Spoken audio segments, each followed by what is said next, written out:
আমার প্রিয়জনেরা, প্রভু যিশুর নামে সকলকে জানায় অভিনন্দন। আপনারা এই জায়গাটাকে দেখছেন, দেখুন কত সুন্দর জায়গা।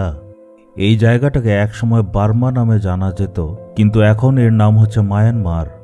এই মায়ানমার দেশে বড় শহর হচ্ছে ইয়াঙ্গুন। সেখানে একটা পার্কের মধ্যে আমি দাঁড়িয়ে রয়েছি।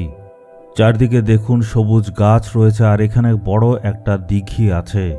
আর এত সুন্দর দৃশ্য দেখলে মনের মধ্যে একটা আলাদা শান্তি আসে। কত মনোরম দৃশ্য। যিশায়া 58 অধ্যায়ের 8 পদে ঈশ্বর একটা কথা বলতে চাইছেন, তুমি সত্যর আরোগ্যতা লাভ করবে।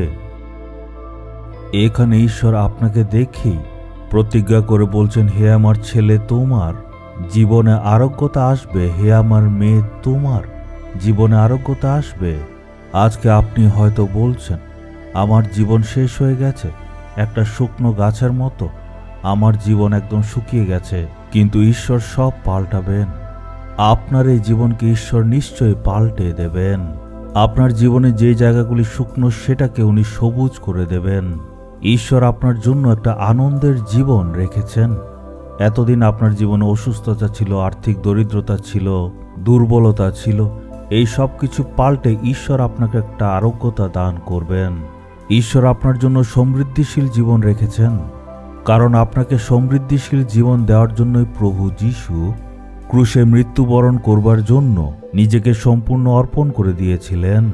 আপনার পাপকে, রোগকে, দুঃখকে উনি ক্রুশের উপর বহন করেছিলেন। আর উনি বলছেন তোমার জীবনকে পাল্টানোর জন্য, তোমাকে আশীর্বাদ দেওয়ার জন্য ও তোমায় সমৃদ্ধ করার জন্য আমি এত কষ্ট সহ্য করেছি।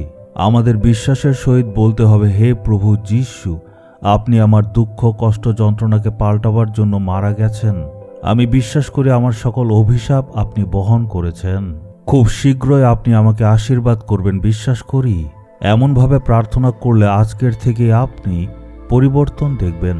হে প্রভু, আপনি প্রতিজ্ঞা করেছেন যে আমার দুঃখের জীবন আপনি সম্পূর্ণ পাল্টে দেবেন।